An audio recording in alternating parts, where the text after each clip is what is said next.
Jirez enpresari eman diote udal artxibo berria eraikitzeko lana. Horretarako bideratuko den aurrekontua guztira 209.000 eurokoa izango da. Obra Etxeberri plazan egingo da eta urte bukararako amaituta egotea aurreikusten da. Urnietako udal artxiboak udaletxeak historian zehar sortutako dokumentazio guztia zaindu, babestu, zabaldu eta mantentzen du.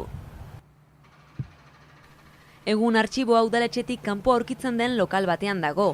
Lokala zarra eta dimentsio gutxikoa da, ez ditu beharrezko kontserbazio eta babes baldintzak betetzen. Hezetasun arazoak etengabeak dira eta horrek arrisku bat suposatzen du ondare historikoa babesteko.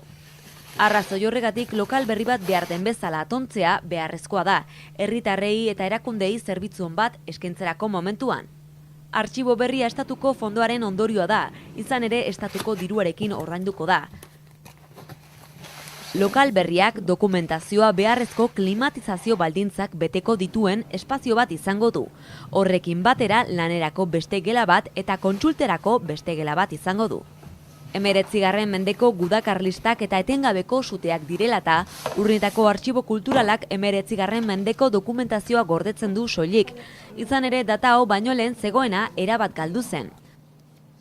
Dagoen dokumentazioaren artean bereziki nabarmentzen dira udal batzordeko aktak, udal kontuak, erroldak eta hirigintzako dokumentazioa. Dokumentazioaren gehiena 60. hamarkadan biltzen da, Urnietako hedapen handiaren garai berberan. Egun digitalizazio lanetan ari dira gero webgunearen bidez irudi horiek zabaltzeko helburuarekin.